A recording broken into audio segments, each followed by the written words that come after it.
Christmas morning, and my desk looked wrong. I stood there, still rubbing sleep from my eyes, trying to figure out what was off. The monitors were there, the keyboard, the mouse, even all the messy cables tangled behind it.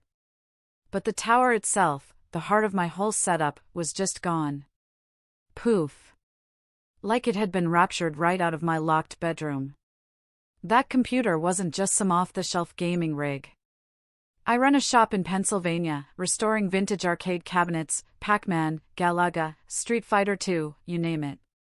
It's not just a hobby, it's my livelihood, and understanding modern gaming helps me appreciate the evolution of the classics. That machine? I'd built it myself, piece by piece, over a year. A top-of-the-line graphics card, custom cooling, the works. I'd sunk probably $4,000 into it. It was my baby. I found my mother, Carol, in the living room, next to a small pile of wrapped presents.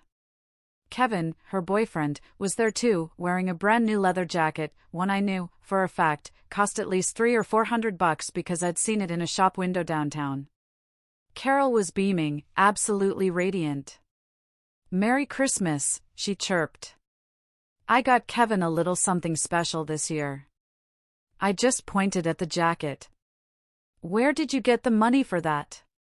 She waved her hand dismissively. "Oh, I've been saving here and there." My gaze flickered between Kevin and his new jacket, Carol's satisfied smile, and the empty space where my computer used to be. "Mom," I said, trying to keep my voice even, "where is my computer?" Her face flickered, just for a second. "What computer?" "My gaming PC. The one that was in my room. In my locked room." "Where is it?" She sighed, like I was being utterly dramatic. "Oh, that thing. It was just collecting dust. You're always at work anyway. You never used it. I sold it to a guy on the marketplace. Got a decent price for it, too. Enough for Kevin's jacket and a few other things." I couldn't speak. My mind went blank. $4,000. A year of careful building, gone. So she could buy her freeloader boyfriend a jacket. Kevin, meanwhile, was admiring his new leather. "Nice quality," he said, holding out a sleeve. "Real leather. You can tell by the smell." Then Carol reached behind her and pulled out a small, wrapped package. "And I got you something too, sweetheart. Merry Christmas." She held it out, that fake sweet voice she always used. I took it. It was light. I unwrapped it to find a 3-pack of generic white tube socks, price tag still attached, $6.99. "I know socks aren't exciting," she said, watching my face expectantly. "But you can never have too many, and yours were looking a little worn." I just stood there, holding the cheap socks. Kevin was still sniffing his jacket. Carol was smiling like she'd done something wonderfully generous. That's when my Aunt Eleanor walked in, a dish of her famous cinnamon rolls in hand, and immediately sensed the tension. "What's going on?" she asked. My mom, ever the actress, launched into hostess mode. "Oh, nothing. We were just exchanging gifts. Look at Kevin's new jacket, isn't it nice? I saved up for months." She sold my gaming PC, I heard myself say, the words flat, heavy. Eleanor stopped. "Your what?" "My gaming PC. The one I built. It cost me $4,000. She sold it to buy Kevin that jacket, and got me these." I held up the socks. Aunt Eleanor looked at Carol. "Brenda, you didn't." Carol's face hardened. "Oh, here we go. Everyone's going to gang up on me like always. It was just a computer. He's a grown man. He doesn't need to be playing video games anyway. I did him a favor. All that screen time isn't healthy." "It was worth $4,000, I repeated, my voice barely a whisper. "You sold it without my permission and bought your boyfriend a jacket." Kevin finally looked up from admiring himself. Hey, I didn't ask her to buy me anything. Don't put this on me. My mom started to get worked up. You know what? I am sick of being the villain in this family. I took that computer to help us all out. Do you know how expensive living here is? Do you know how hard it's been? And instead of being grateful that I'm trying to make the best of a bad situation, all you do is complain about stuff. That's all you care about. You're cheap, you know that? You have this nice house and you won't even share it properly with your own mother. I'm scraping by, and you're sitting on all this stuff that you don't even use. Eleanor held up her hand. Carol, stop. You stole from your son. That's what happened here. You can dress it up however you want, but you went into his room, took his property, sold it, and kept the money. That's theft. My mom gasped. How dare you? I am his mother. You can't steal from family. Yes, you can, I said, my voice rising, and you did. Get out. The room went quiet. Excuse me? Carol's voice had gone cold. You heard me. You and Kevin. Get out. Pack your things and leave. I'm done. My mom actually laughed. You can't kick me out. I live here. You've never paid a cent of rent or utilities. You've sold my property multiple times. You just stole and sold a $4,000 computer. I want you out of my house. That's when she got really nasty. Fine. You know what? Fine. Give me back my gift then. If you don't want a relationship with your mother, you don't get to keep the socks. I threw the socks at her. They hit Kevin, which wasn't intentional, but definitely wasn't unwelcome. Carol lost her mind. Don't you throw things at Kevin. Who do you think you are? I'm calling the police. This is assault. And she did. On Christmas.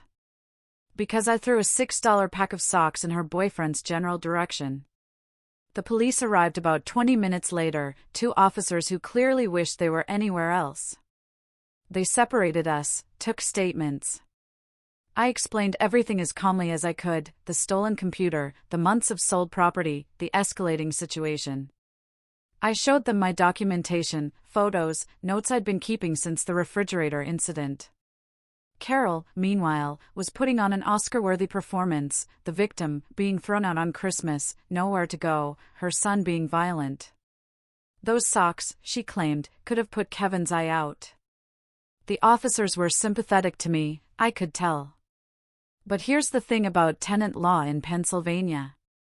Even though Carol and Kevin had never paid rent, never signed a lease, never contributed anything, they'd been living there for over 8 months. Under state law, that gave them tenant rights. I couldn't just throw them out on Christmas. I'd have to go through the formal eviction process. One officer pulled me aside. Look, he said, I understand you're frustrated, and between you and me, I'd be furious too. But legally, our hands are tied. You can't lock them out. You can't remove their belongings. You can't shut off utilities to force them out. If you do any of that, they can actually sue you. Get a lawyer, do this by the book, and document everything. I'm sorry, I can't do more. The eviction was already in motion from the refrigerator. Incident months ago. Now, I had a reason to add a civil suit on top of it. Carol was smirking when the police left. I know my rights, she said. You're stuck with us. Christmas was ruined, obviously.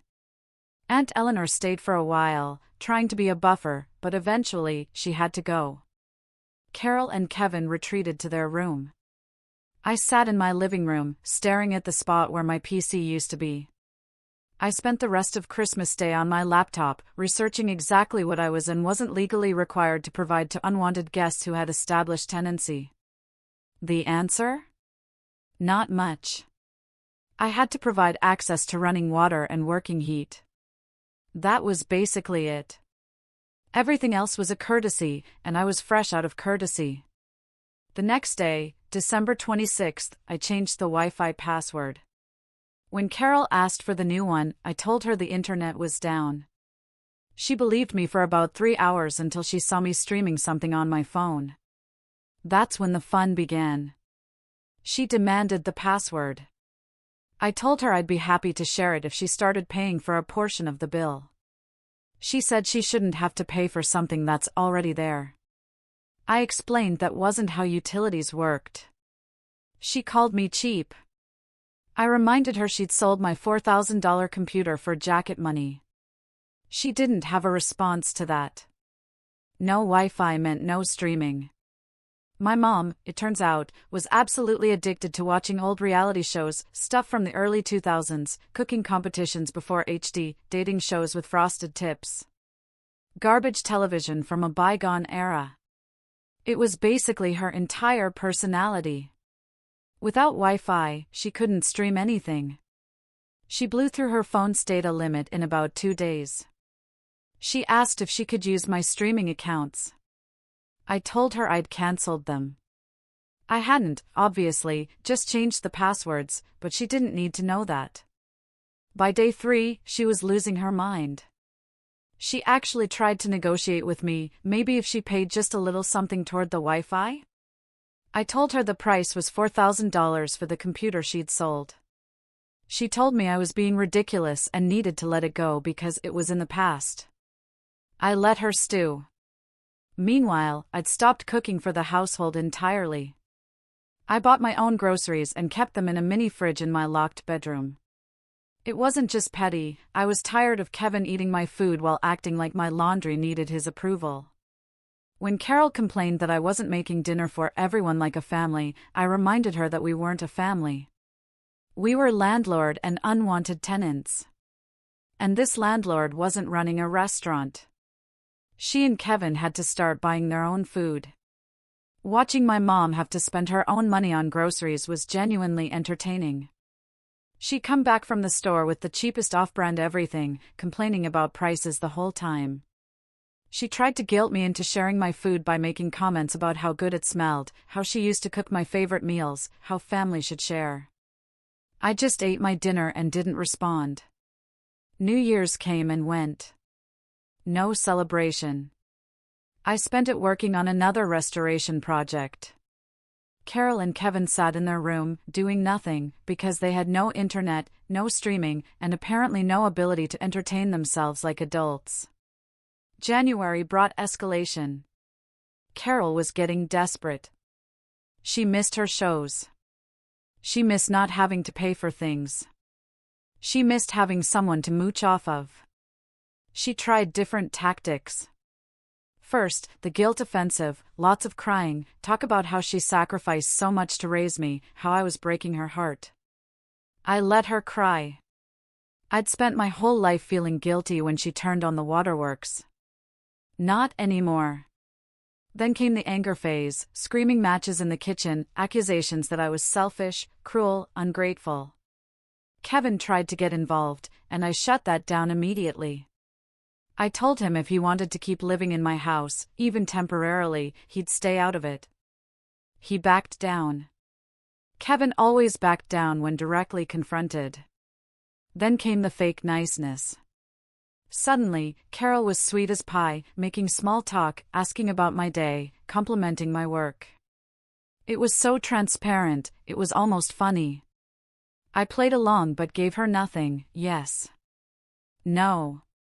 Fine. That's nice. Grey Rock City. Through all of this, the eviction process was moving forward. And by moving forward, I mean crawling at a pace that would embarrass a sedated turtle. My state has strong tenant protections, which I normally think is a good thing. But in this case, it meant incredibly specific steps and timelines. It was going to take months, maybe longer, if they kept finding ways to delay. But I had a different card to play. Carol selling my computer wasn't just a jerk move. It was theft. And I had documentation, photos of my setup from before it was stolen, the receipt for the graphics card, my mom's own Facebook Marketplace listing, a friend had screenshot it for me before it was deleted, a text message from Carol where she'd admitted to selling it. In February, I filed a civil suit for the value of the computer, $4,000, plus filing fees, against both Carol and Kevin. Kevin benefited from the theft. He got that leather jacket. The law calls that conversion and unjust enrichment. I wasn't about to let him skate by just because my mom was the one who posted the listing. Watching Kevin get served at my house like he'd just been drafted into accountability was better than any Christmas movie ending. He looked like someone hit pause on his brain. Carol got served right after him. She went white, then red, then started screaming about how I couldn't sue my own mother, how this was going to tear the family apart, how I was going to regret this. I told her she should have thought about that before she stole from me. The court date was set for March. Then it got pushed to late March because of court backlog. Carol didn't get a lawyer because lawyers cost money, and spending money was against her religion.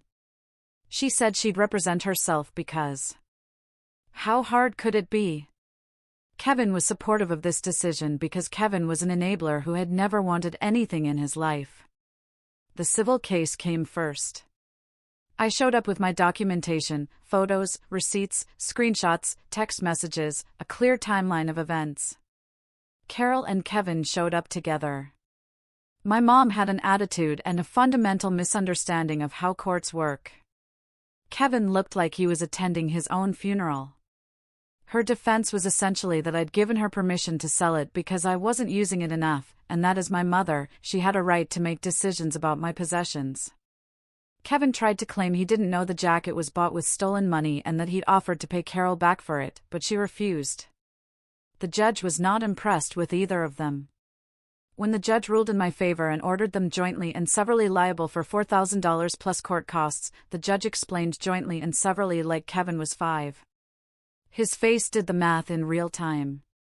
Carol started crying about how she didn't have that kind of money, how she was barely surviving, how this was going to ruin her. Kevin just sat there, looking sick.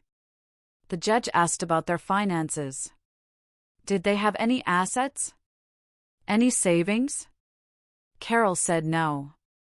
Absolutely nothing. Destitute. Here's where it got interesting.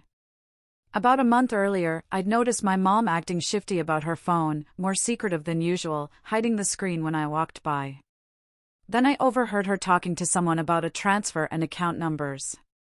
A few days later, I saw a piece of bank mail on the counter with an account number suffix I didn't recognize. She snatched it up real fast when she saw me looking. I mentioned this to the court. Said I had reason to believe she was hiding assets. The judge asked Carol directly if she had any other accounts. She said no. He asked if she'd be willing to provide a financial disclosure. She got squirmy. He ordered it anyway. That's where the forgotten account showed up, just over $11,000 sitting in a savings account she'd supposedly forgotten existed. While crying poor, selling my stuff, and refusing to contribute to groceries or utilities, she'd been sitting on $11,000. The judge was not pleased about being lied to. Carol tried to backtrack, saying she'd forgotten about that account, that it was old, she didn't really have access to it. Nobody believed her. The judge ordered her to pay the full judgment from that account within 30 days. She didn't pay in 30 days. Shocking, I know. She tried the broke routine again, hoping I'd just give up. I didn't. My attorney handled the collection process, filing all the necessary paperwork to go after the money. Doesn't matter who stole it, if she dodged payment, collections could come for him, too. Funny how money appears when garnishment starts getting mentioned and debtors' exams get scheduled. She suddenly discovered she could access that account after all. But that wasn't even the best part. The best part was Kevin's face when he found out. Remember, Kevin had been living with my mom for 5 years. They'd been claiming poverty the entire time. He'd been wearing worn-out clothes, eating cheap food, making do with nothing because, supposedly, they were broke.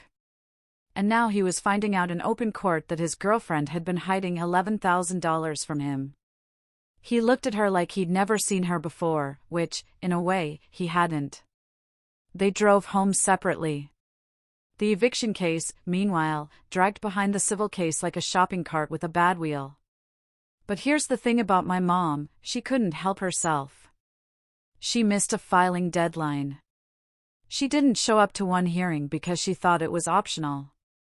She kept doing stuff that made the court stop taking her seriously. Once she had a judgment against her for theft and got caught lying about her finances, the court stopped giving her grace. The eviction finally went through about 3 weeks after the civil case wrapped up. Carol and Kevin were given 14 days to vacate. 14 days of absolute silence in my house. My mom didn't speak to me. Kevin didn't speak to my mom, which was honestly kind of awkward. They packed their stuff, which didn't take long since they had arrived with almost nothing and had sold most of what they'd acquired. Kevin carried his jacket out like it was worth going bankrupt over. It looked less cool when it came with a court judgment. And on the appointed day, they left. No goodbye, no apology, nothing. Just the sound of Kevin's car pulling out of my driveway. I stood in my empty guest room and just breathed. 8 months of stress and drama, of stolen property and guilt trips and passive aggression, and it was finally over. I changed all the locks that afternoon. $200 to a locksmith on short notice, plus another $150 for the security system install. Add that to the court filing fees, the missed client, the replacement refrigerator from months ago. This whole mess had cost me close to $700 on top of everything else. But you know what? Worth it. I treated myself to a nice dinner, started planning my new gaming PC build, funded in part by the $4,000 I'd eventually received after the collection process forced her to pay up. Life was good again. For about 3 months. Then my mom showed up at my door. She looked rough. Whatever had happened between her and Kevin after the savings account revelation, it clearly hadn't been good. She was alone. She was wearing clothes I recognized from years ago, and she was holding a small gift bag. "Can we talk?" she said. I didn't let her in. I stood in the doorway with my arms crossed. "Please," she said. "I know I messed up. I know I hurt you, but I'm trying to make things right. I brought you something." She held out the gift bag like it was a peace treaty. I took it and looked inside. It was a tiny hotel bar of soap, still in that crinkly wrapper, like it had been sitting in a drawer for years. No note, no receipt, just soap. She stole $4,000 from me, got evicted, and came back with a free apology you'd find next to a motel sink. "I thought of you," she said, like this was progress. The wrapper had a hotel logo on it. "Wow," I said. "Hotel soap. You really went all out." "It's the thought that counts." "Is it though? Because the thought here seems to be that I'm worth about as much as something you grabbed from a motel bathroom. That's not fair. I'm trying. Things have been really hard since Kevin and I split up. I don't have money for fancy gifts, right? But you had $4,000 in a secret savings account. That was different. That was for emergencies. And stealing from your son wasn't an emergency that required giving any of it back?" She did the teary-eyed thing. Her voice started wavering. "I've had time to think about everything, about what I did, about how I treated you. I was wrong. I know that now. I just want another chance. I'm your mother. And I'm the guy whose stuff you sold on Facebook Marketplace. I was desperate. You were greedy. Please, don't do this. I came all this way. I'm trying to apologize. Can't you see that? I see a woman who stole from me, lied to me, got evicted, and showed up 3 months later with hotel soap, thinking that makes us even. I never said we were even. I said I wanted to start over, to rebuild our relationship. There's nothing to rebuild, Mom. You burned it all down. But I'm your mother. You can't just cut me out of your life like this. Watch me. Her face changed. The sadness flickered off like a light switch. You know what, she said. You've always been like this. Cold. Ungrateful. I gave you everything growing up, and this is how you repay me. You gave me everything? You gave me abandonment issues and a masterclass in manipulation. That's about it. I raised you alone. You raised me poorly. How dare you? After everything I sacrificed. What did you sacrifice, exactly? Because from where I'm standing, the only thing you've ever sacrificed is other people's trust. She was shaking now, either from anger or the realization that the guilt trip wasn't working. Probably both. Fine, she said. Then give me back the soap. If you don't appreciate the gesture, I'll give it to someone who does. I'll give it to Kevin. At least he understands forgiveness. I thought Kevin left you because you lied to him about the money. We're working things out. He called me last week. He misses me. Unlike some people, he knows the value of family. The value of family? That's rich coming from someone who sold my refrigerator. She reached for the gift bag.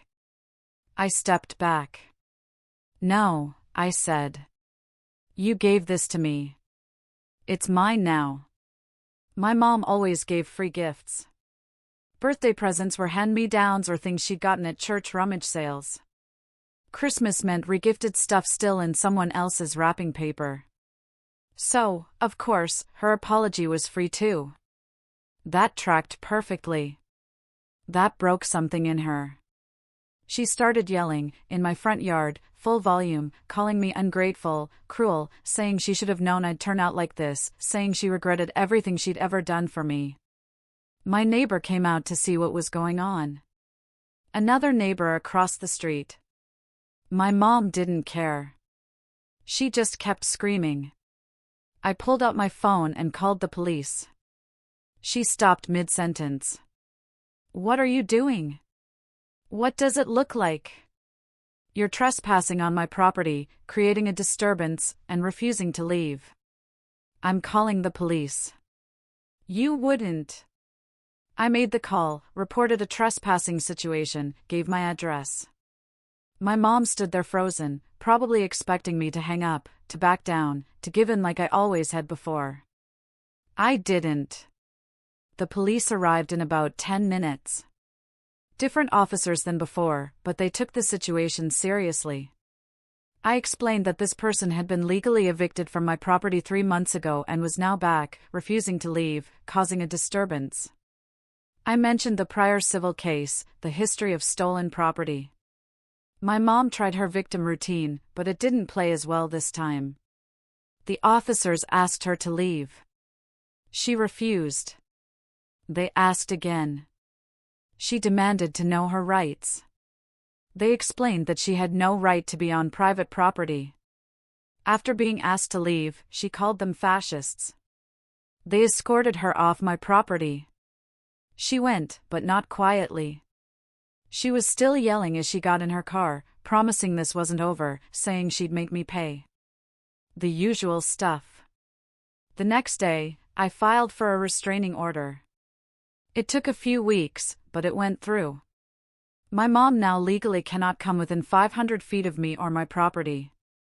If she does, she gets arrested. No warnings, no discussions, just handcuffs. She's tried to reach out a few times through other family members.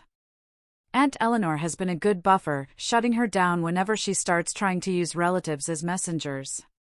My mom's new narrative is that I'm mentally unwell and that she's just a concerned mother trying to reconnect with her troubled son. Nobody who knows the actual story believes her. Last I heard, she and Kevin did get back together. Apparently, his attachment to her increased significantly after he found out about the secret savings account. I guess he figured if she'd hidden money once, she might do it again. And he wanted to be around for the next windfall. They deserve each other. As for me, I finished my new gaming PC build last month. Better than the original in every way. Restraining order on file. Security cameras covering every angle of my property. A quiet house with nobody selling my stuff or guilt-tripping me over electricity bills. She brought soap. I gave her paperwork. Life is good. Do you think I handled this the right way?